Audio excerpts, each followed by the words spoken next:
What's up, Internet? How you doing? How you doing? It's Tuesday. Good old Tuesday. How y'all doing? Let's see, who's the first one to the chat? Dean H, number one today to the chat. Number one with a bullet. We like it. AD Aquatics. Punky Pam, what's up? Wooshy, wooshoosh, wooshoo, Jimmy Brown. What's up, my man? DH Aquatics, 54 Punchy. Hola. Jenny Lee's here. LJ Aquatics, 8 Strychnine. Jim Meeker, what's up? AMA Aquatics, Carson Anderson, one of the moderators. Watch out, he's got a little monkey wrench near him. AD Aquatics, LJ Aquatics, Sergeant Tank Jeremy's here. Ashley is here. Joseph Harris. And Bentley Pasco, Aquaticy, AFU2, Steven Skoglund, Frank Dominguez. What's up, everybody? It's a lovely Tuesday, and it's fantastic out here in the world. Oh, and that's right. I got to turn on Dean H, officially a moderator for the channel. Let's put Dean on the moderating action. Now he can post in all caps. Nisi's here. What's up? Candy Overhaul's showing up. Turbo Fish is here. What's going on? He's lurking, walking the dog. I do have some dog stories for y'all for today. We're gonna start out with that stuff in just a second here. Dank Tanks is here. Glad to have everybody out here on a lovely Tuesday. It is a little stormy out here, a little windy, a little blustery, a crisp 62 degrees and windy with some weird clouds flying around, which is pretty neat, honestly. Kind of digging the weather, and personal story from today. Okay, the lovely spouse woke up last night and said, "Hey, something's going on with the dog." And, you know, not to be graphic, something going on with the dog, you know, maybe scooting around a little bit. And those of you that don't know about dogs, they got glands that need supervising every once in a while. And and I also had to get their nails clipped. And so if we're gonna go do that, might as well go do both. To make a long story short, which took me a really exceedingly long time today to get it handled. To get the dogs in there was a giant line. There was just so many people. There was just a whole slew of people, and of course the lovely people there were inundated with just so many people that it took many hours to get what I would consider a pretty minor thing done. So I spent a lot of time hanging out with a bunch of dogs and cats and stinky people and stuff like that at the what do you call it? The veterinarian's office, which, as I said, the people there said yesterday was super chill. So I guess yesterday would have been the day to head in there, but that we were unable to know that was going on yesterday. So we needed to get it done today. So there wasn't really any way to avoid it. So honestly, today I have been running around like a maniac trying to avoid all the crazy traffic jams, try to get in there, get them dogs handled and taken care of. And luckily, both of the dogs, both Biddy Browns and Mr. Chips, both were really good in the office, honestly. I left them in the truck while we had to wait for hours and hours to get in there. And there is no way to make an appointment at this place. So it's just kind of first come, first service. If you like leave, you lose your spot kind of situation. So I couldn't really go anywhere. So it was a little bit problematic in that way. Like I couldn't just go, hey man, how about I come back at 10 or 10:30 or 11 or whatever and try to get it done that way, because that's just not how the place that we went, that's not how they operate. So, you know, just got to suck it up sometimes. So on a good fish tank note, we managed to go grab the stand for the 150 that I picked up yesterday. I picked up that 150 and I was able to grab the stand today. I was able to fit everything in my truck, and I couldn't, just for really stupid reasons, I couldn't grab my trailer yesterday. I probably should have grabbed my trailer, and it would have saved a little bit of headache, especially with today, to grab the stand. But we got the stand back here, which means we'll start getting it moved in into the spot. So we'll be getting that 150 moved in and set up. I'll also be swapping the sump out later this week on Victoria's tank, which has the crebensis in it and stuff like that.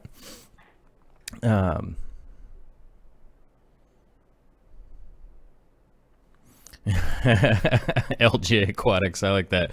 Had to step out for a second. I leave, he's talking about dog anal glands, and I come back and he's talking about needing a truck. Yeah, it's one hell of a situation for a small dog.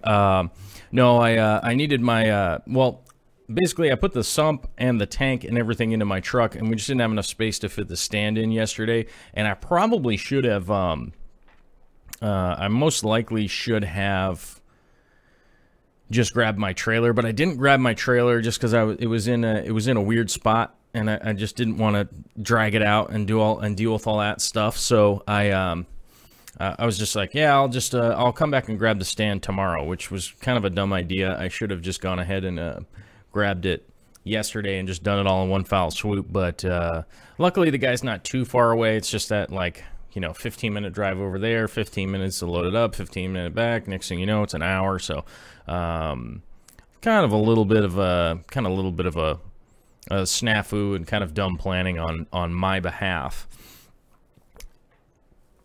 So we did talk about, what else did we talk about yesterday that I can give a little bit of an update on? The 110 aquarium is actually going to be going down to Oregon, so that one is handled. And then the other, the 180 here is still kind of in flux. I'm going to sell it out. Corey has offered to buy it when he gets back from his road trip, if I agree to come up there and set it up, which we'll see. You know, realistically, if somebody here really needs that tank, then we'll go ahead and send it off. Otherwise, I'll probably just end up building some stuff with Corey anyhow, coming up here in the future. I'm talking about him because he popped up into the chat, right? Into the chat. Apparently they're driving through Idaho. Currently in Idaho, which means they're going to blast through the panhandle and all of a sudden be in Montana before you know it. I've done that drive so many times, and you hit Idaho and you're like, yeah, we're in Idaho, and all of a sudden you go, now we're not in Idaho anymore. It's kind of a fun, it's kind of a fun part of the deal. So let's say. Well, apparently Jimmy is driving and not Corey. Okay, that's good. Don't text and drive, folks. I saw 3 accidents today when I was driving around. 3 full-on car crashes, and I almost guarantee you probably had something to do with cell phones, I would guess, almost.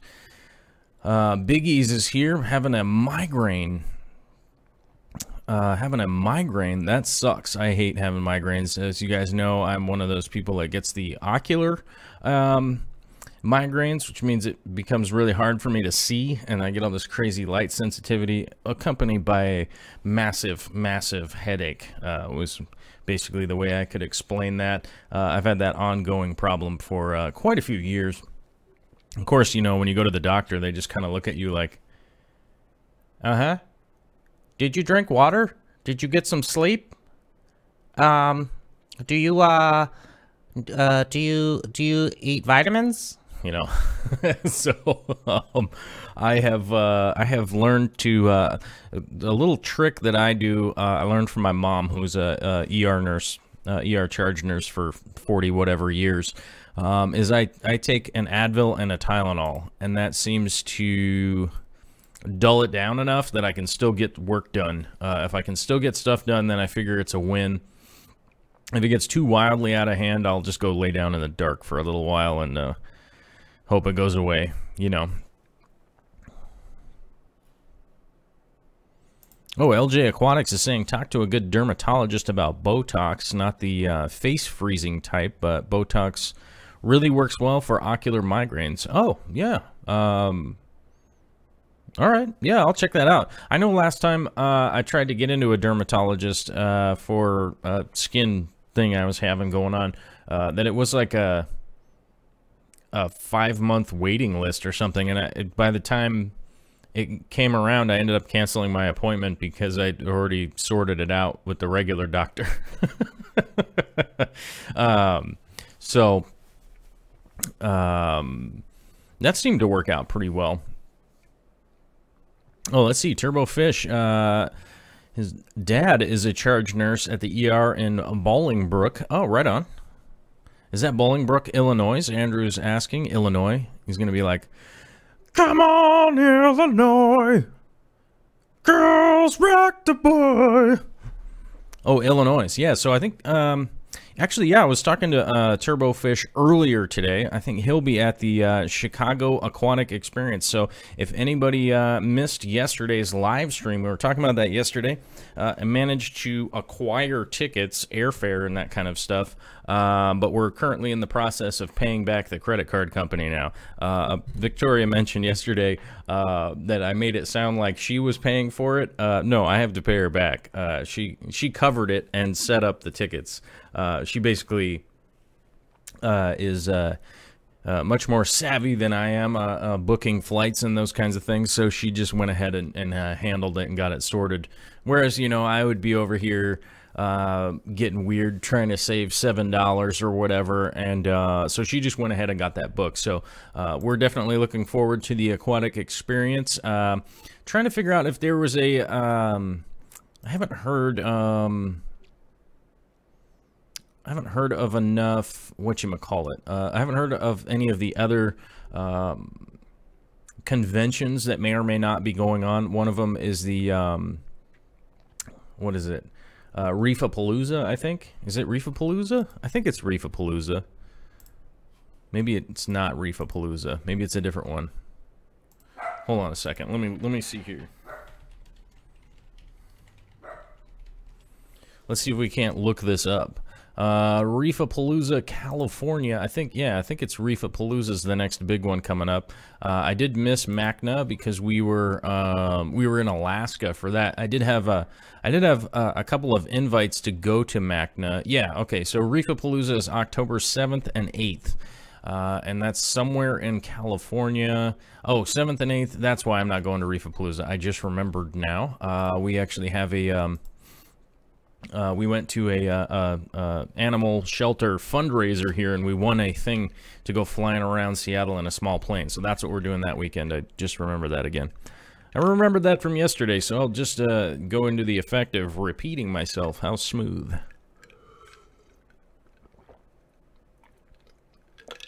So, but let's see, the aquarium co-op that was here earlier, they're on that big road trip out to Cataclysm.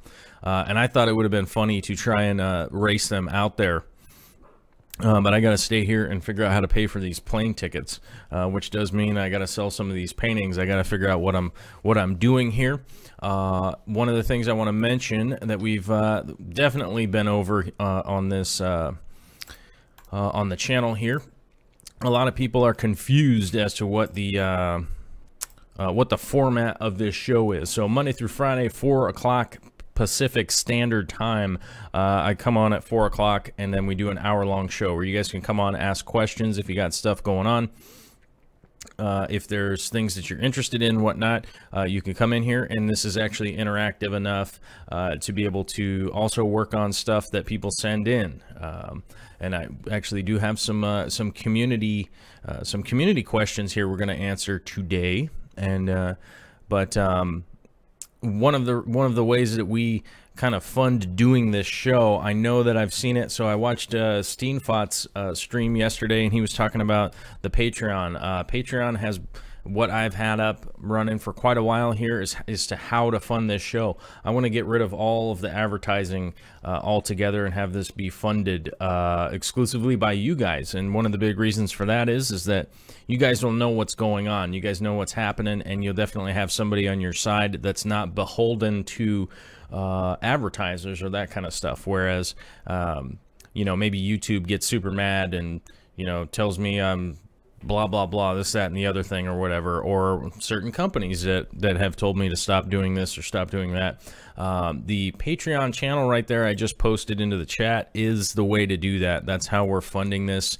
We have some big-ass goals on there to do some huge aquariums later down the line. So that's how we're doing it. We currently have quite a few people. We're up to 34 Patreons now. We're obviously short of the mark. We're basically short of the mark to kind of fund this thing. To kind of fund this thing to the point where I can just spend a lot more time making a lot more videos and a lot more content. My long-term goal is to make this show a lot longer throughout the day, to be able to do a 2-hour show and a 1-hour show, and also get some people on here for interviews and stuff. We'll see who we can get in the future. A lot of people, the unfortunate thing is that to get a lot of people to come on the show, I have to cover like their fees in order to get them out here, because a lot of people won't necessarily like fly out for free.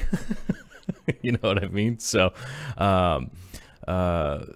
that's an ongoing issue or whatever, but that's a lot of the stuff that we're looking to fund right now. We're kind of short of our goal to hit to turn off all the advertising, but that's our current goal, is to get rid of all of that.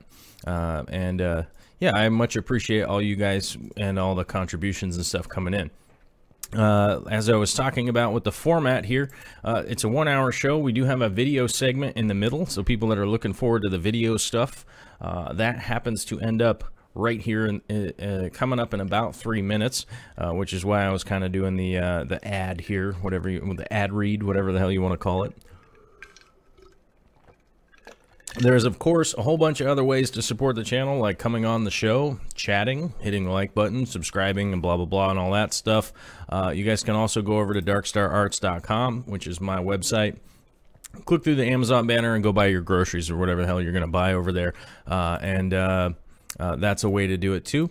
As I said before, the free way to do it is just to be a fan and come on here and chat it up and, you know, hit the like button or whatever, or subscribe, or be like Nisi and blow it up on Facebook and share it out there and stuff, so that the bigger the community we got going on in here, the bigger projects that I can go do. I'm willing to do it, and you know, it's one of those funny things that Corey and I were actually talking about when he was over here, was that he goes, we were having a conversation about all the stuff that's going on here, and he said one of the funny things is that, like,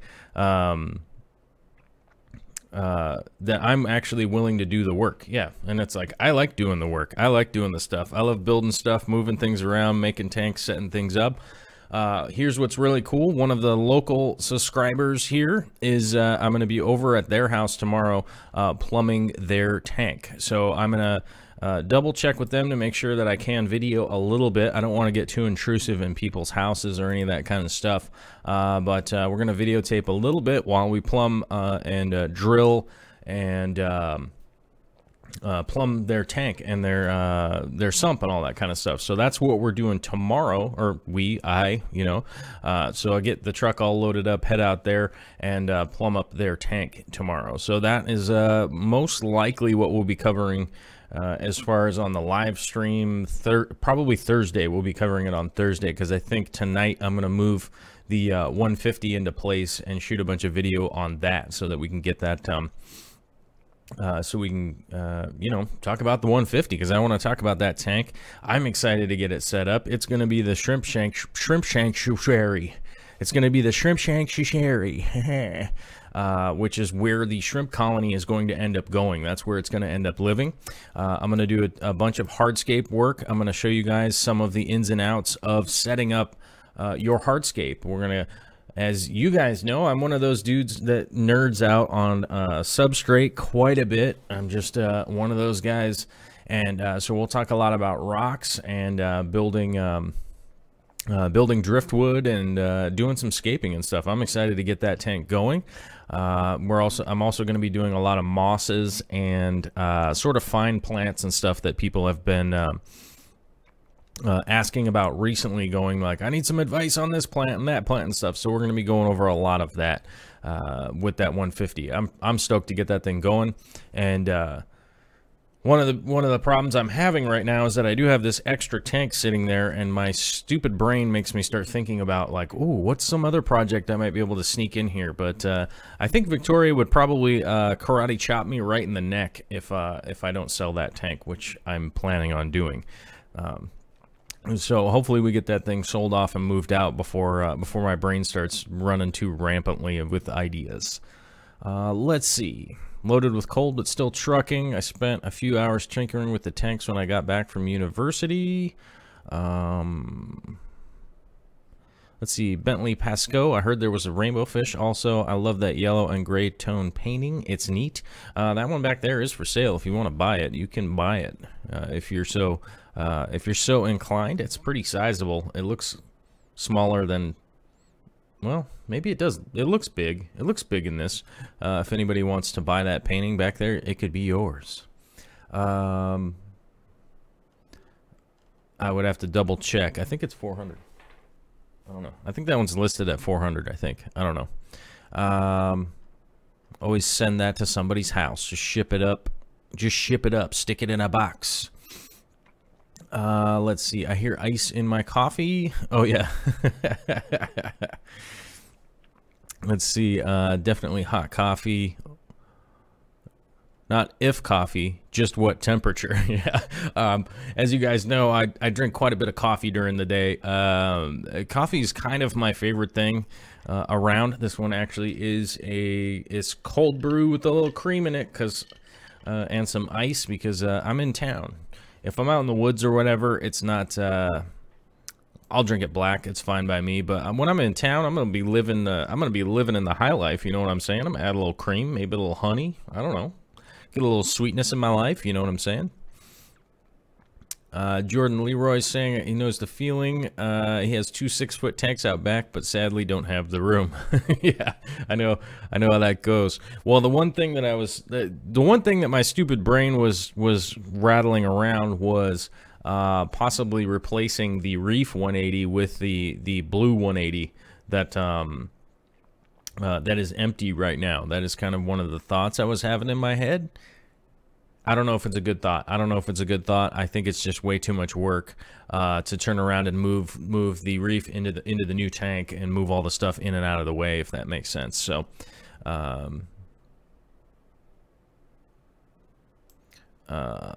let's see here. We got a good question. We got a good question coming in from Candy. And Nick K has a good question too, so we'll just bang through some of these questions here real quick. Candy's asking, I just put Bergia nudibranch in my saltwater tank this afternoon. Ever use them for aptasia? Those nudibranch are the jam. They are so cool. If you guys have not, go ahead and click on well, hold on. Let me paste it. Oops. Oh, that's the wrong... Damn it. Sorry, guys. I pasted the wrong thing here. let me paste, copy, and come back over this way. Paste. All right, I pasted it into the chat. These nudibranch here. Highlight that and Google image search the nudibranch, and you will see some of the coolest saltwater slugs you have ever seen in your entire life. Imagine a big frilly slug, basically every color combination the rainbow has ever seen, and just bright as hell, little slug guys moving around. And have I used them for Aptasia? Yes, they are the main thing that I would say that if you had a big Aptasia outbreak, they were the main thing that I would say to add in.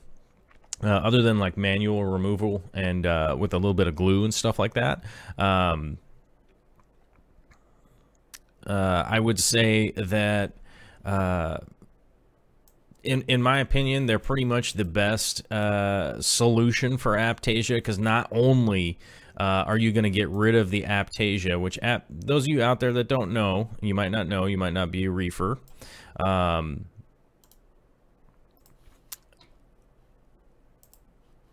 You might not know what I'm talking about, but Apistogramma is a little coral that that is a pest coral. It will kill. It will kill. Oh crap! Do I need to All right, Nisi, I didn't want to do this to you. Nisi, I didn't want to do this to you because I like you just being a fan, but I'm going to make you into a moderator so that you can post links because I trust you. I'm going to go ahead and make you into a moderator so you can post links from here on out. You don't necessarily... Nisi's not necessarily bound to moderate the moderation of the moderator, you know? But now she can post links in the chat. I don't know any other way to allow her to do that. There we go. Cool. I gotta figure out how to pay back Nisi one of these days, like send her a sandwich, FedEx, or dinner or something. Like send her family dinner so she doesn't have to make dinner. I don't know, maybe I could do like a Blue Apron thing or something. That might work. That might be cool.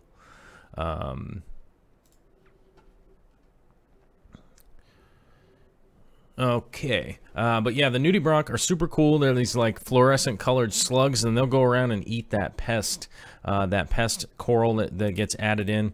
That can sometimes come in on dirty stuff or here or there, or maybe you don't even notice that they're around.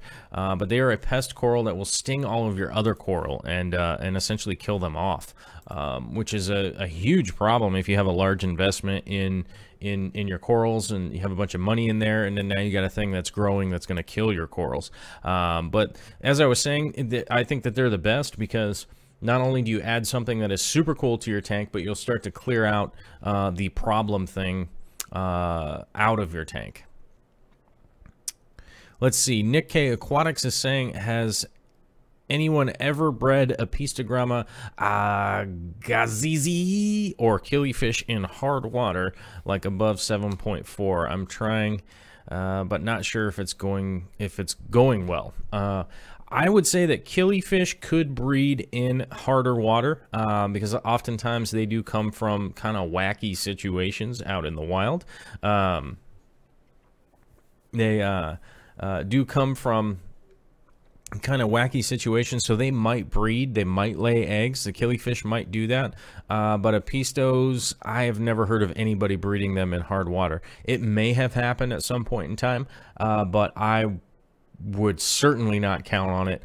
They like soft water, they like low pH. I try to keep them at like 6.2, 6.4, 6.6, kind of at 7. Neutral would be kind of the high mark for apistos to be able to being healthy. Anything higher than that is not going to be great for apistos, and they probably won't breed. They probably won't breed in anything real high like that, just because that's just not where they want to be, like, at all. The killifish, like I said, they come from a crazy environment where water quality can be a hot mess, sort of like betas. You know, there can be drought season, that kind of stuff. So killies might be able to handle it. I wouldn't recommend it, but they might be able to handle it. But I doubt that the apistos are feeling cool at all up in that water if it's at 7.4. I would drop it down. I would just, you can do a little bit of additive. I would, if you had like a sump or anything like that, I would add some leaves and some oh, I might have some right here, some alder cones and stuff like that. I think I have alder cones right here. Yeah, check it out. There's some right here. Gadoosh. It's like this is like the fish keeper's drug bag, you know? Like, hey man, you got some of them alder cones, brah? You got some of them alder cones? I'll slip them to you. And there's gonna be cash. It's gonna be $1.80. But yeah, I would do the more natural way of dropping the water down. Maybe some big chunks of driftwood would help out. Yeah. Lumpy Dog says, what if a mysterious package of cool fish showed up on my doorstep? You'll have to set that other tank up to save their little lives. I'm not a monster, am I? I would. But I do have some, I do have a couple of auxiliary tanks just in case for quarantining and bringing new fish and stuff like that. Alder cones and almond leaves, that's kind of catapapa. I can never say that right because I only ever write it down. Catappa leaves, almond leaves, that kind of stuff actually work really great for bringing it down in a natural way. Also, some food. Some food for them to eat on. Also helps out with the biofilm and food and stuff for them to feed on. Oh, speaking of the Patreon here, we've got a Jim Meekers asked a question. What are some good online sites to buy fish from? I've never done it before, and I want to stock his, he wants to stock his 20-gallon. The only local fish store here is Petco and PetSmart, and their stock is pretty limited. Okay. First things first, Jim, the thing that I would do is find out who is in charge of the fish department at Petco and PetSmart. This might be the easiest way for you, is to find out who's in charge there and say, here's the fish that I want. Can you bring them in? That would be the first thing, and the big thing with that is that you would avoid the shipping. You'd avoid the shipping cost and the sort of crazy things that can happen with stuff being shipped, like the UPS guys playing soccer with your package. You know, your little box of fish. They could just be drop kicking that thing into a truck or whatever. Sometimes crazy things happen. Sometimes things fall off of a truck. Sometimes things get frozen in shipping or stuff like that. So you would definitely offset the cost and the possibility of losing out on some money because those big companies can just absorb that nonsense. One of the places that I always recommend if you're looking for some specialty fish would be the Wet Spot in Portland. It's a very odd name. I get it. I know a lot of people out there go like, oh, what are they talking about? The Wet Spot? That's so weird. But that's the name of the place. It's the Wet Spot. It is a great store, and they do great job shipping. Another place that I would go, say if you wanted to go with a big company with a big guarantee and that kind of stuff, would be like Dr. Foster's and Smith. They'll pretty much ship anywhere. But if I was going to order online, I would order from either the Wet Spot or the World of Wet Pets, or have a local store bring them in. So like if there was something that I really wanted reef wise, I would go to locally here, I would go to Aquarium Paradise and see if they could just bring one in, which I've already talked to them a couple of times since moving here, and they are more than welcome to add some stuff to their order because they're already, it's not going to cost them any more because they're already getting an order in. So that's something that's really cool. And also I've kind of built a little bit of a tiny bit of a relationship with those guys so far, so they may or may not quarantine for a couple weeks if maybe I slip them a couple of bucks and just say, hey man, can you quarantine them and hold them for me while blah blah blah whatever, and that's all an added benefit also if you have a local store that can bring them in, is that they may or may not at least just get them to eat and food and stuff. And I've fallen way behind here on the chat. AMA Aquatics saying, I really need to stop drinking that brush cleaning fluid out of the jar. The side effects are becoming apparent. Luckily, nowadays, I don't actually have to use brush cleaner anymore for my paintings and stuff like that, because nowadays I just use water, believe it or not, because honestly, I buy pretty cheap brushes, because I normally modify them to whatever brush I want them to be, and so the water may or may not soak up into the handle, but that's not a big deal. And then the other thing is that more often, almost everything that I use now is acrylic. I do have some oil and stuff and some enamels and a bunch of other things that I use, but I do that stuff out in the garage, because the fumes in here just that becomes apparent. That becomes 100% apparent that there's something devilishly wrong with my brain. Punky Pam is asking, what's the difference between a sump and a refugium? A refugium can be a sump. A refugium is typically inside a sump, so it's just one section of a sump, where more often than not, so like in my reef, so my reef refugium is where I grow beneficial algae. I grow beneficial algae down below in the refugium area. I also do that, I kind of replicate that in my freshwater tank, where that second chamber I have a bunch of plants and stuff in there, which I have a light on it, and keep all those extra plants and the trimmings and all that kind of stuff growing down in there. So that would kind of be the freshwater refugium. And let me try to catch up on the chat. If patronize Joel at the highest tier, he will paint your house or walls or roof, redo your flooring, name a fish after you. Yes, at the highest level, I have kind of a joke tier on the Patreon there of the $10,000 a month. If you want to be that guy who just funds this whole show, I will come out to your location and help you out on projects and stuff like that, if you patronize at that level. And it realistically doesn't matter where you're at, except for I would need to check my passport status if you happen to be somewhere around the world. But at that level, you could probably just I'll just come out to your house. It doesn't really matter where you are. I could fly there. That one's kind of a joke. We have a lot of people at the $1, $5, $10, $20, whatever. But mine's just once a month. Mine's not per video, like, or per whatever, but like a lot of people out there have. So mine's just once a month. You know, if you throw something in there into the tip jar or whatever, then that's how it could be. Could I name a wall after you? I could name a wall after you at some point. Yeah.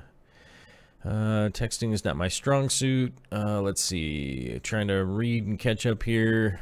If you use natural additives to drop your pH in your tank, do you then do water changes with normal unmodified water? Example given to chlorinated tap water, or would that cause a shock to the system? I would just do standard. I would just do 10% water changes if I was lowering the pH like that, just to not overwhelm how everything was going on in there. That's the way that I would do it. Let's see. Stephen Fitzgerald is asking a question here. I'm wondering, what size tank do you require a sump? I'm going to tell you a little secret here. That is one of the community questions here that we'll be answering later. So hang in there. We'll get to that one. Where'd the stupid thing go here? Oh yeah, I already told you that. Live stream at 4 p.m. I'll answer this question. So yeah, you came popping into the show. But I am at the 38-minute mark, so we need to run to the video section here, and hopefully I didn't miss anybody's questions. But over the weekend, as you guys saw yesterday in the live stream, we went to Seeking Aquariums, and there was just some stuff there that Vicky saw that she just desperately needed to have, and I didn't fight her on it. I didn't fight her on it because she, like most of us, is a big fan of fish tanks and aquaria and coral and freshwater fish and shrimp and all that kind of stuff. So we were there at that store, and we definitely got some good We definitely got some good coral. Running through the video here, you guys can see pretty typical type stuff. They're just bagged up with some water. Always remember to throw away whatever water a fish or anything you get from the store. Throw away that water. Do not put that water in your aquarium. I get that question quite a bit. Just make sure that you don't put that water in your tank. Now with corals, it's even more important. This water is straight up garbage. This water is trash. This water, I don't even pour it out on my property. As a matter of fact, it's going down the drain. Now, one of the big issues with that is that a coral is sitting in its own water like that. It will release toxins. It will release things out into the water because it really feels threatened. It really feels threatened, and it feels like something is trying to eat it or whatever. So it is releasing toxins and stuff to try and protect itself. After a little while, it will start to release essentially some toxins that will protect it. Protect itself from kind of that crappy water quality. So that garbage water needs to go in the garbage. Don't even throw it out in your garden, because you're not really 100% what's coming up.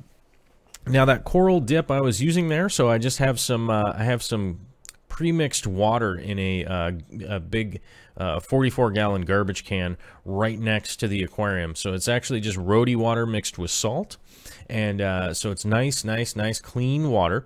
Nothing crazy for it going on. But then I add the Melifix to it. So the Melifix that was added to it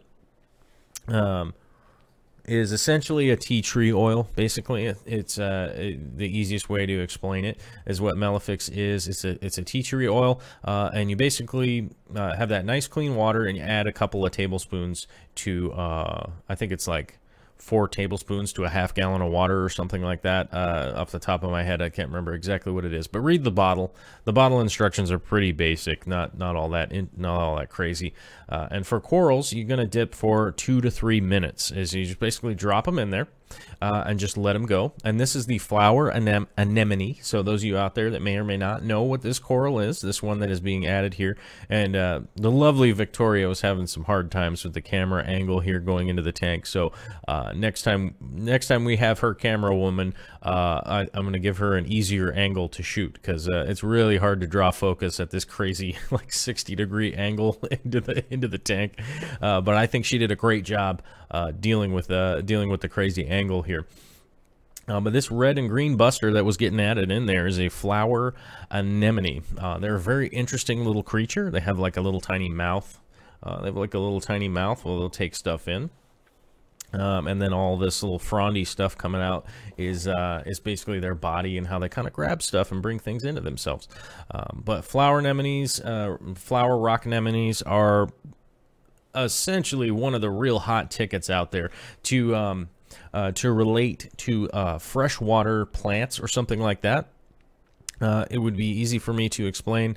It's like a bucephalandra, like a blue bucephalandra, fancy McFancyton, right now, is kind of the same direction that flower anemones are for reefing right now. They're the hot commodity out there. They're kind of high priced and that kind of stuff, but they're just the really neat hot commodity thing that is out there. Carson is saying nems are not coral, they are inverts. Yes, they are corals, but to not over confuse most of the people here, we don't have a ton of reef people, but I think that a lot of the planted community are kind of interested in probably having a reef tank like I do. I'm just trying to keep things simple here, so I'm not over complicating. But yes, it is an anemone, and it is an invert and not a coral, but it does photosynthesize. So it's a very interesting little creature. So with this coral going in right here is actually an Acropora. That little bag back there is zoanthids. I think I maybe edited this video a little bit ridiculous, but this little tree thing here is what's considered like an SPS. It's Acropora. And it's these are very slow growing. These are very slow growing coral, but they are very nice, easy on the eyes, and this would be considered kind of, with air quotes, harder, more difficult coral to deal with. They do eat up quite a bit of calcium. They eat quite a bit of strontium and a couple other things. Now, here's a problem that I had with this, getting this coral in. So there was a snail, unbeknownst to me, in this bag. And it had been in there pooping. So it had some really poopy water, and I had to be a little more careful with what I had going on. With what was coming out of that bag. So I kind of left it in for a little bit longer of a dip. This water didn't smell bad here, and it's actually only just a tiny bit of water, so I just added it to my dip. But all this dip water is all going in the garbage anyhow. So, as I was saying before, this water is trash. Do not put it in your aquarium, but I've just added it into the dip here and just let these guys kind of kill off whatever may or may not be in there with that tea tree oil Melafix dip.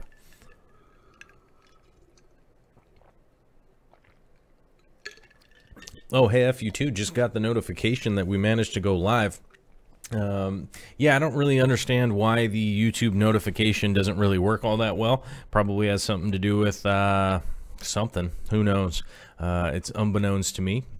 Oh, and AMA Aquatics just pledged on the Patreon. Thank you very much, AMA. We'll definitely highlight that as we as I shout out the Patreonizers here at the nearing the end of the video. We'll talk about that. We've got a whole bunch of new ones. But yes, this sorry,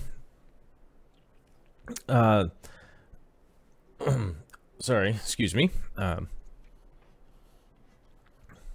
Let's see. I'm gonna try to catch up on the chat here real quick. How long before I started freshwater? How long before you started freshwater to do saltwater? Actually, I think it was honestly I was doing freshwater for probably quite a few years. One of the biggest things that I was probably freaked out with moving over into doing some saltwater stuff was initially the cost, and then how difficult a lot of people made it seem. But the funny thing is that I had been doing planted tanks for so long that I was so used to testing and checking out my water quality and seeing what was going on, that by the time I moved over to saltwater, it was like, oh, I'm 100% familiar with all of this stuff. Like, I know how to do these water tests, I know how to do this, I know how to do that, and it really was pretty easy. But it was a couple of years before I got really excited to go in and do some reef stuff. I had read about it for a really long time, let's see, my buddy Jeff was a manager of a fish store a long many moons ago, when I was a younger guy, and I would go there and hang out, and we would talk about the reef stuff and all that kind of stuff. So I was definitely checking out the systems, reading about it, and going and looking at people's reefs and seeing their kind of stuff that was going on, and just realizing like, oh wow, this is something that I could do. This is for sure something I could do. And it really, honestly, it was just me. It was just me being weird of not getting into it. Jim Meeker saying, nice big aquapora. It is a pretty big colony frag that we got. Honestly, I was kind of surprised how well,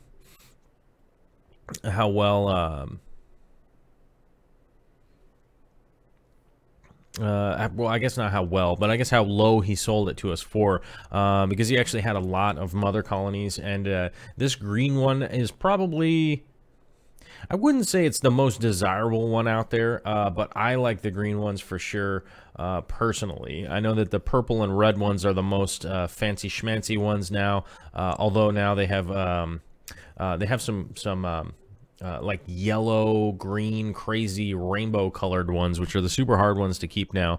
But in my experience, I've had a lot of good luck with the green ones. The green ones and the purple ones are the ones that I've had a lot of good luck with. So I'm probably just going to stick with good luck items that that I have a good rapport with as I move along, building and building and building into this reef and adding some more corals and stuff.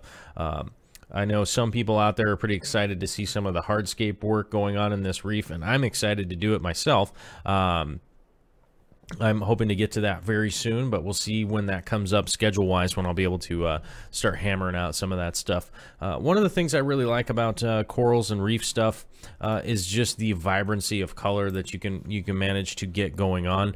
So much fluorescent, crazy, bright stuff out there that that's definitely one of the big exciting things for me. Also, learning about the ecosystem of the ocean firsthand is really important, in my opinion. And going down this road has definitely brought a lot more information to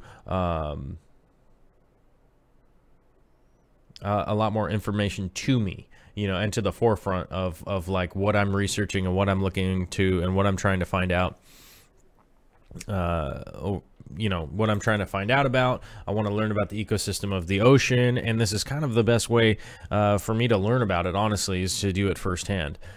Kevin Keener says, wanting a reef got me back into the hobby. I'll go down that rabbit hole soon. All right, cool, man. I know that a lot of people have asked me, how am I going to get into reefing? How am I going to get into it? And the guy that I always recommend is Brian Murphy. He is the guy who set up and runs Aquascaping the World on Facebook. If you're not in that group, you're probably one of two people in the world that aren't, or whatever. Aquascaping the World is a huge Facebook group, but you can find his YouTube channel and check out his stuff. That he did a nano tank, I think was a 5 or a 10 gallon reef tank, and it really shows you that you don't have to invest in a crazy amount to get into reefing and stuff like that. You can actually do a real small nano tank and learn quite a bit before you have to go into something crazy big like this 180 gallon that I have going here.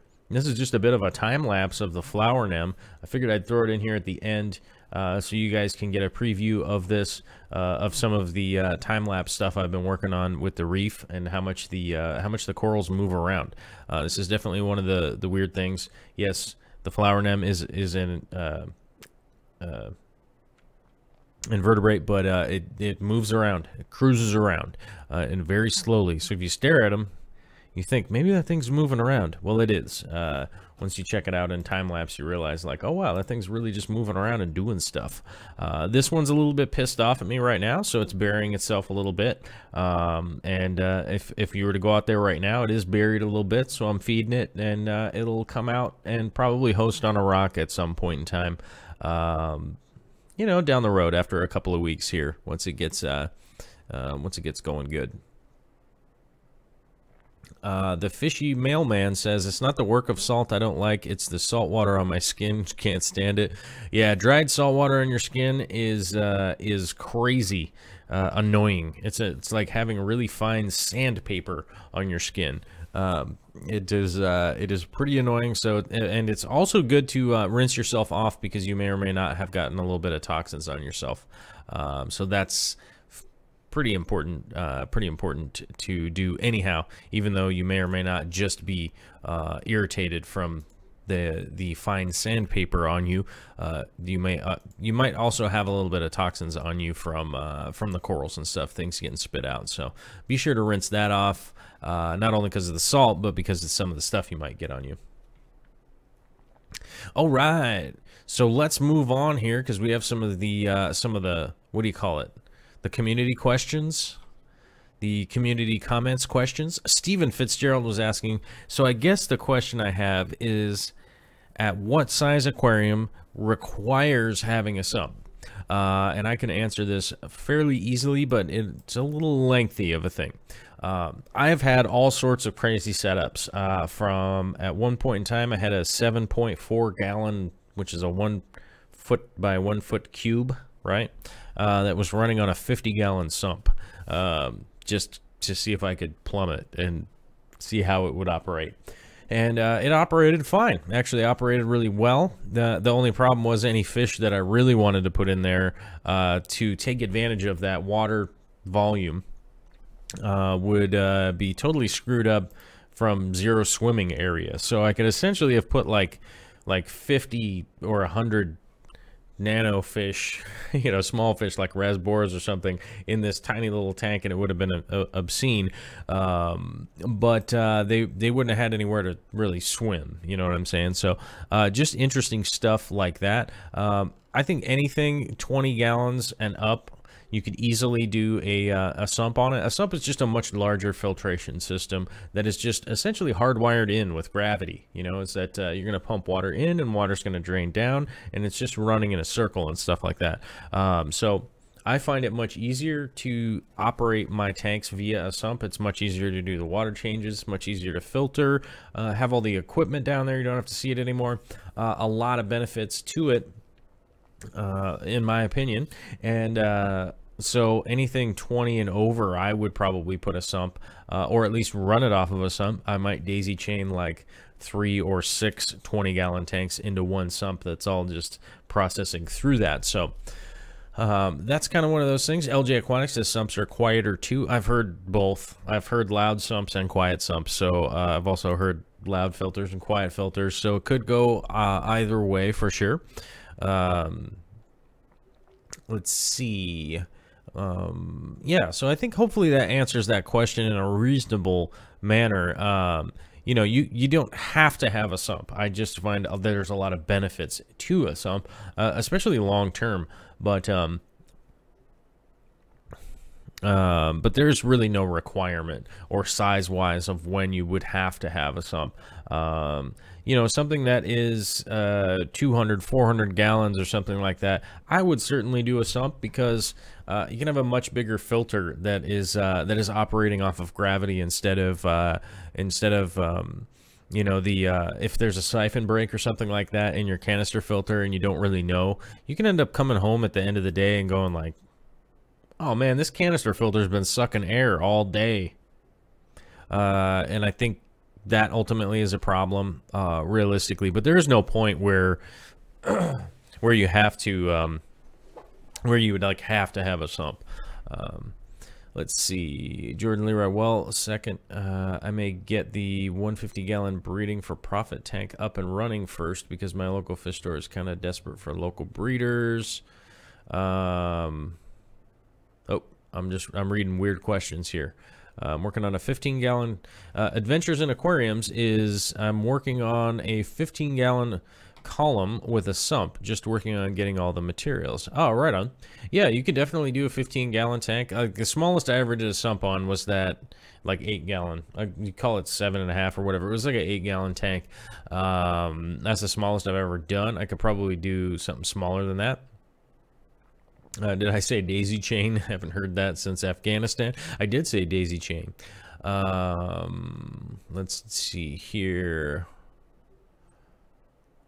LJ Aquatics is still dreaming of discus, but I think I need to get my bigger tanks up and running first. Oh, yeah, that makes sense. Okay, now I'm connecting the comments from down here up to the ones up there.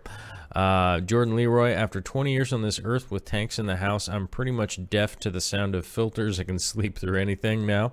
Well, I guess that would make sense. The environment will do that to you. So 30-gallon for one clownfish. What's going on here? Phil Emerson, clownfish. Yes, Nemo. Let's see. Let's answer this question. What's the minimum tank size for a clownfish? Well, there are some smaller clowns out there that you might be able to put in a nano. Like a 20 long, I think, is the smallest I've seen. Realistically, people do clownfish if they're the smaller variety of clownfish. But yeah, I would say 30 gallons and up is good. 20 gallons and down is probably going to be a little problematic, realistically, for a clownfish. It's going to be a lot easier for you to maintain a larger aquarium for them too, because, you know, the evaporation's a big issue, and almost a bigger issue in saltwater tanks than it is in freshwater tanks, because the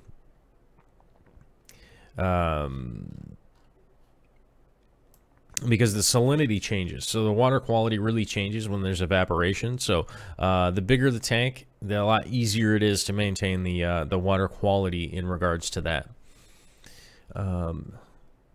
Let's see. Solar Clapson was laughing at me and says, when I saw the thumbnail photo, I thought your hair goatee were graffiti. Nope. Well, nope, my hair and beard are, in fact, not graffiti.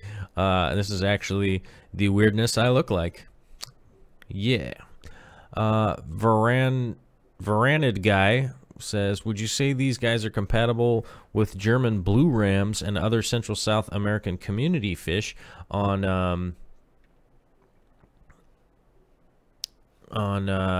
the peacock gudgeons? I would say that the peacock gudgeons are good with the tetras, cories, and plecos and stuff like that. I don't think that they would do very well with the German blue rams because they are a fairly timid fish. They're not very aggressive or any of that kind of stuff.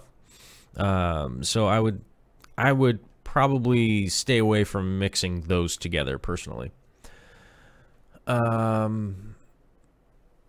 Let's see here. Evaporation is crazy. Let's get back to the chat here for a second. We got a brand new Desperate for Fish Duck. Oh, I already read that. Trying to establish myself as the shrimp guy for my local fish store. Mine are always way healthier and 3 times the size. Oh, that's good. Jordan Leroy's working on local fish store supplying of his shrimp. That is a great goal for anybody to have. So Jessica Tam is saying, are clownfish a beginner fish?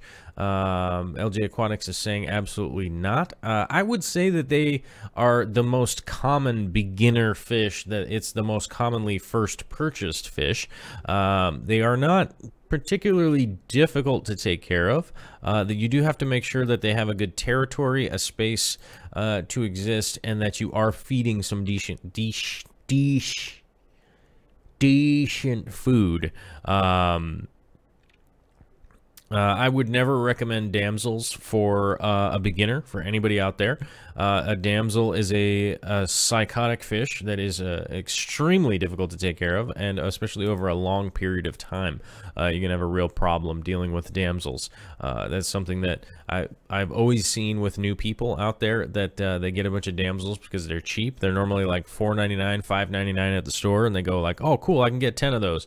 And then you are completely hamstrung to get anything else in your tank because they are mean as hell. They constantly fight any other fish. They fight each other, and you might just end up with some damsels, and that's it. And then all those really cool fish that you may or may not want to get at some point in time will not be compatible with those crazy damsels and stuff. So, but firefish and gobies are great beginner fish for sure. Watch out, firefish. You can have a chance that some die off. Either one of mine has disappeared or died off. I'm leaning towards one of them died off. They are wild caught, so you generally just have a quarantine time for them and then hope that they can adapt pretty well. As far as I know, no one has aquacultured firefish, but firefish are great. Gobies, there are over 2,000 types of saltwater gobies out there that you can get, a bunch with really cool personalities. They all look different. They all got a bunch of stuff going on. Nick K. Aquatics has a trio of guppies in a 20 long. They're hiding in the corner behind the roots in the pothos. And behind the roots in the pothos, are they just weird or are they about to birth back there? I know it's an odd question. Well, because guppies are live bearers, they will be giving live birth to if they happen to be pregnant, and if they are guppies, then they're probably pregnant. It's just a matter of time before the guppies breed and have babies. So maybe they're just hanging out back there because it's kind of a safer spot, and they might be getting ready to give birth. When they're gravid, the females are fat, and they'll get like a black spot on their butt near their buns hole, where that's actually the eyes of the babies piling up, which is what you'll be looking for to see if they are pregnant and going to be giving birth fairly soon. But maybe they're just back there finding a good spot to give birth. That's probably the thing. Let's see. Flynn's Fish Room. What about blue tangs? Blue tangs are a pain in the butt. I would not get a blue tang. I would not get what people would call a dory or a Nemo. Do not get that as necessarily your first fish. You certainly don't get a dory as your new first fish.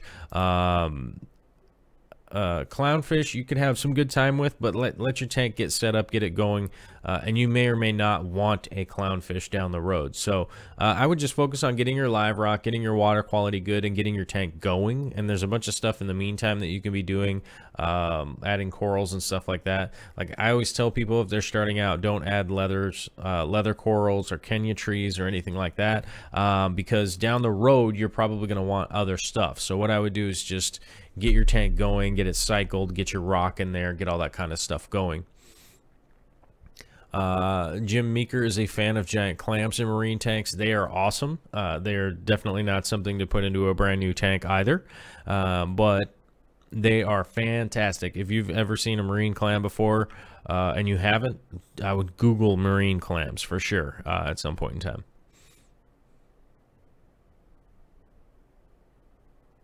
Let's see. The blizzard that hit here 8 years ago took out our power and heat for many days, and I lost 3 breeding pair of discus plus all total about $2,500 in fish.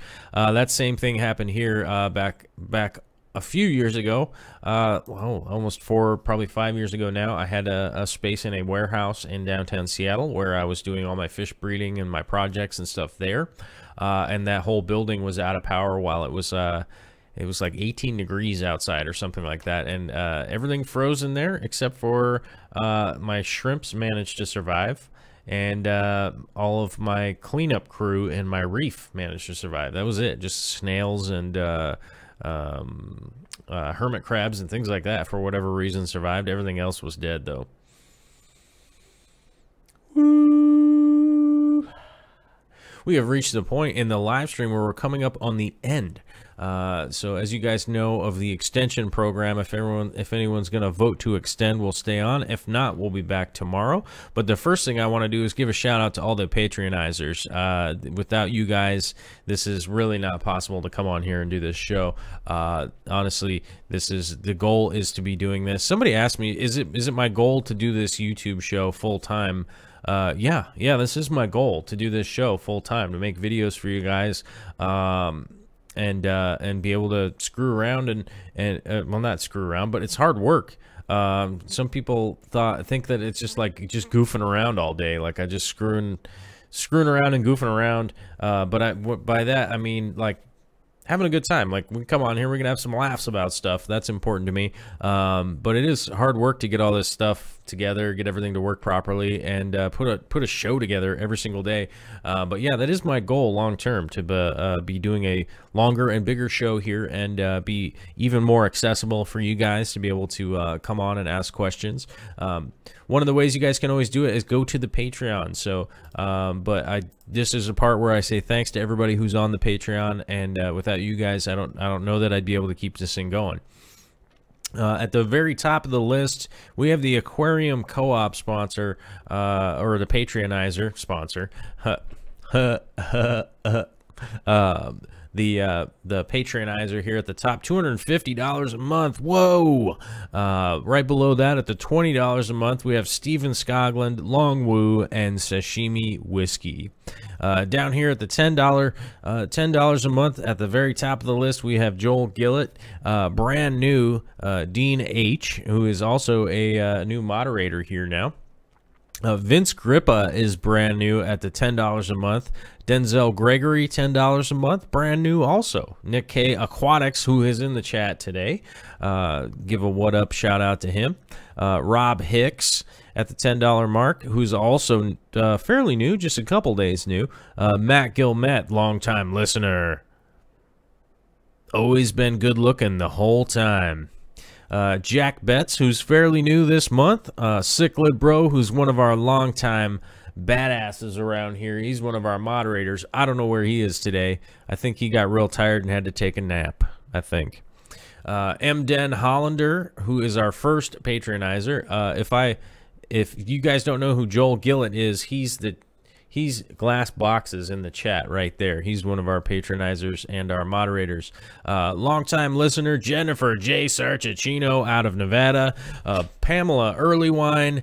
Kevin Keener, Candy Overholes, Addison Nishijima, Jim Meeker, Karen Halbert, Eve Daigle, one of our favorite Canadians, Kevin Hayes, one of our favorite Floridians, Gene Fensky, one of our favorite Washingtonians, and Karen Casey Ellis, who I still don't know where she's from.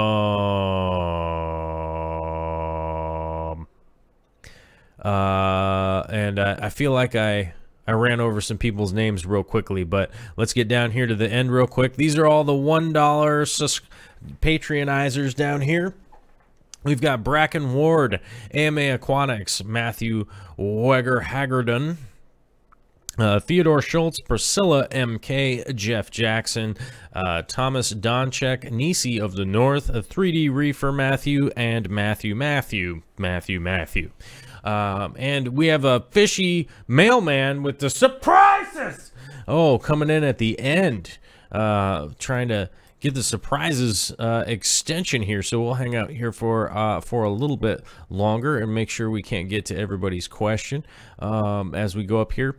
But I just also want to point out to all the super chatters out there, all the subscribers, everybody clicking the like, everybody sharing it on Facebook. Thank you very much. I don't really know how to say thank you and have it sound like really, really eloquent. I'm not really sure how to get to that, but honestly, from the bottom of my heart, thank you guys.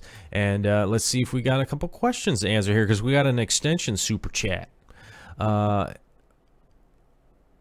Let's see. Whoa. Carson Anderson saying he's got his Jibao pump. I see what you were talking about with the adapter fitting I needed. Yep, he stopped by and grabbed some plumbing stuff the other day to get his tank set up and get that stuff rolling. And he's rifling through my my plumbing fittings and getting that sorted. Hopefully that tank's coming up soon. I'd like to see some video on that. But yeah, I've definitely had the big freeze happen before, and it is that is not fun. That is not fun for sure. Did we lose everybody here at the end? I think we did. I think we lost everybody here at the end.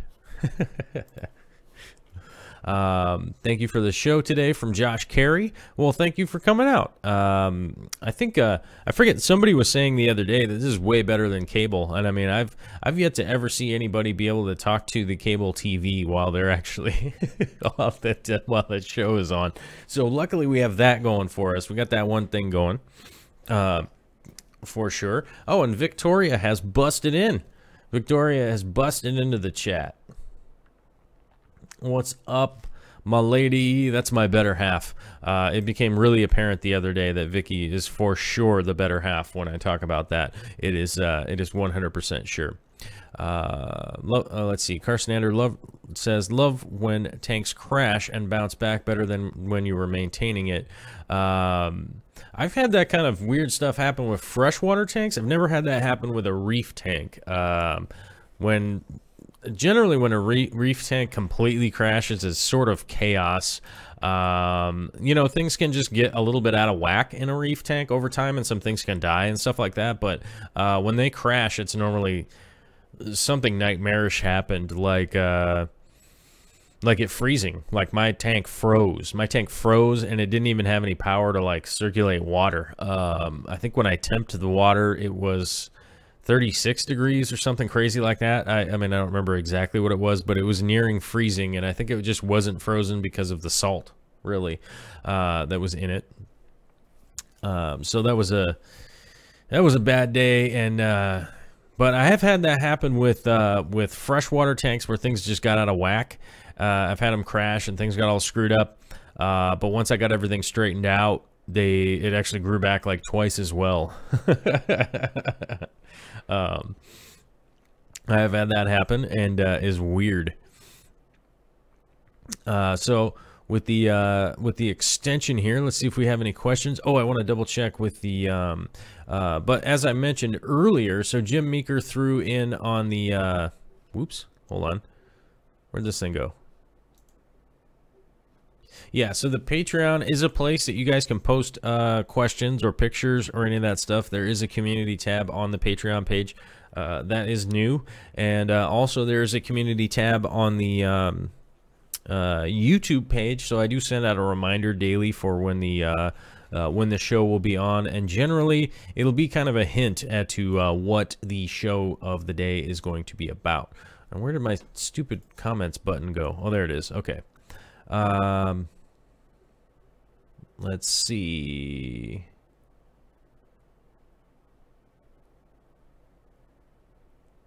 Oh, Sickler Bro saying, always with the shout outs to the people that are there. How about showing some love for those who try but just can't seem to make it? Well, I definitely try to get the shout out to everybody who tries to make it. Definitely the patronizers and whatnot.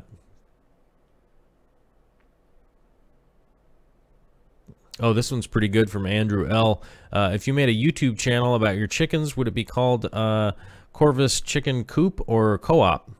And I think the answer was overall was Corvus Ocean's chicken from Corvus Coop Up here. The Coop Op Co-op Coop Off Op. So bummed that Michael Hoffman, so bummed I missed this live. I was waiting and waiting, but it started so late. Sorry about that, guys. I try to stick to the schedule as best I can, but sometimes we get a thing. JS Aqua Stuff sent in on an old video. Hey man, you have got to get that beta and get it out of this tank. Way too much water flow. Spelling wrong.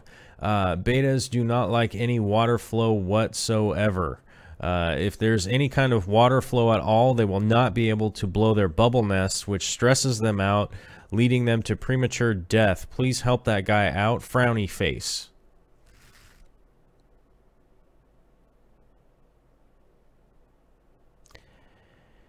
That's where I just get real quiet after reading that. Thanks, guy. Good times. Not really a question, just somebody berating me about what they know or don't know. Been reading Fish's minds, apparently. But anyhow, let's go back over to the chat, the live chat over here. Vicky is here. You have to stay. How much can a groundhog mound if a groundhog could ground mound? 3 acres, I believe. Adventures in Aquarium is asking, my Corys just laid eggs everywhere. How do I care for their fry? I honestly don't have an answer for that. Somebody else would be a good answer of that. I only had my Corys lay eggs a bunch, but I never really focused on breeding them ever. So I don't actually have an answer for that one. I feel like a jerk for not knowing about how to care for Cory fry, but I'm going to go ahead and copy that, and we're going to add it to the notepad for tomorrow. And I'm going to holla at some of the peeps that I know and go get a little run through, and we can actually talk about that tomorrow. I would assume that the care for their fry is pretty basic. I would essentially move their eggs to a tank that has green water in it if you have that prepped and ready to go. And they will probably, as long as you have a little bit of water flow in there and a little bit of heat to make sure that the temperature is correct, and get the green water going, you will probably have Cory fry in no amount of time, and they'll probably grow and do fine. I think that's probably what I would advise. That's generally the kind of best way to hatch and raise any kind of fry, is have a nice green water tank and allow them to hatch in there. And Gone Mad, Eric Gone Mad with the super chat. We're getting super chats, guys. Oh, and one thing I forgot to go over today, I actually brought in, so that coral from earlier today, here is actually a piece of what its skeleton looks like once it gets really big. You can see how big this piece is, as big as my head. The one that we got is probably like, no, over here, like this portion right here. You can see how big these corals get. This is their skeleton. This is what their skeleton looks like. Huge calcium deposit. Beautiful stuff. This is essentially a dead bird's nest coral. Acropora. And really cool stuff, but that's what their skeleton looks like. I forgot to show that off earlier, so maybe I'll show that off earlier in the video tomorrow or something like that. Let's see here. Candy Overhaul says she's still here. Vicky's still here, but her phone's dying, so she's got to go. Nick says that Vicky is awesome and very pretty in the least creepy way possible. No, let's just make it creepy. Oh, Vicky, you're so pretty. I wanna kiss your face 'cause you're so pretty. Let's see. Jordan Leroy says this is much more social than TV. We do like that. Up here, both you and Jeremy on at the same time. Oh, is Jeremy Sergeant Tanks? Is he on right now? Okay. Let's see. Bentley Pasco, 18 inches. That's incredible. I'm slowly growing mine out. I got a great package of crypts from the greater Seattle. Wait, hold on a second. What am I missing here? Yeah, I blew a boatload of money recently on plants. Got an Anubias that was about 18 inches tall, so I had to go into a bigger tank in the hall. Well, that's awesome. That's great when you get big plants and you got to get a bigger tank. That is one of my. That's one of the best reasons for having to get a bigger tank. Let's see. And then, so I guess the answer to that, 18 inches, that's incredible. I'm slowly growing mine out. And Bentley was at the Greater Seattle Aquarium Society's meeting, and they have a small auction after their meeting. I had to go a little crazy on a tank I wanted changed, which is great. That's one of the great things about going to Aquarium Society meetings is there's normally like a swap or a little auction or something like that at the end of it. So if there's stuff that you're looking to acquire locally, that's normally a great avenue to go down to get stuff. That's something I always try to give people advice when they get into the hobby is like, where's your local fish group? Where's the club? Get in it. Get in it. You're going to meet a lot of people. You're going to, especially even with reefing. With reefing, I would definitely guarantee the best thing that you could do is find some of the local saltwater groups and people out there. You can find some really good deals, a lot of really good advice, and find out the places to really go to. So that kind of stuff I would definitely look for out there. Let's see, member number 1212, go Hawks. Oh, right on. I know that Bentley's down here in Tacoma, I think, if I recall correctly. I'm down here in Tacoma, out here in western Washington. So what's this thing doing? Hold on. All right. Okie dokie. Okie dokie. Click that button. Okay, there we go. Actually, Bentley's in Kent. That's in between Seattle and Tacoma to those of you out there. Let's see. Jordan Leroy got 3 huge Anubias for 10 pounds. They were about 12 inches and easily split them into 6. Could have divided into more. That is rad too. Nisi says another great reason to get a bigger tank is more fishes. I mean plants. I mean aquascaping. Yeah, I guess all 3 of the above are definitely the best way to do that for sure. All right. Well, unless anybody's extending, which it doesn't seem like they are. Let's see. Stephen Fitzgerald says, looks like the crystalline entity from Star Trek The Next Generation. Actually, yeah. Actually, yeah, they might have modeled it after that. They might have found some rocks in the ocean and thought, wow, that's pretty badass. And Bentley is saying, don't like water flow. I think my 2 boys would differ. They love the still and flow portions of the tanks they call home. It's almost silly how much they play in the flow. Yeah, betta fish like water moving around. I don't know. Some people out there are just weirdos. Apparently, they can read fish's minds and know exactly what they want. But yeah, I don't know. You know, I think a lot of people watch some of those old videos where I had a betta in my 180, and I would do it on time lapse. So the time lapse, the fish is moving around all crazy, you know, and then they go, that fish is being harassed by the water flow. And like, it's not. The fish is fine. Spend half of its day over in the other corner, just chilling out, doing this little beta stuff, and then the other half of the day it's up there flopping around, swimming around up in the thing. They like a variety of water conditions, and yeah, I mean they don't live in the river, but you know, come on. All right, guys. Hopefully you guys have a fantastic Tuesday out there, and a little extra thank you to everybody out there for the. Oh, whoops! I copied the wrong thing here. Whoops. Extra thank you to the Fishy Mailman with the super chat and Gone Mad with the super chat. Thank you very much, you guys. If you get an opportunity to peruse over to the Patreon, check it out, see what's going on, and if you want to throw $1, $2, $5,000, whatever you want to throw in there, feel free. It is all good. If not, just click the like button on a couple things there. That'll be cool too. But thanks to everybody for coming out. Stay safe tonight. Apparently the co-op is live in a van down by the river. Jordan Leroy, good night. Nick K, good night. Dean H, have a great night. Check out art at darkstararts.com and click through the Amazon banner before you go buy, let's see, alder cones, weird outlets, and old wristwatches.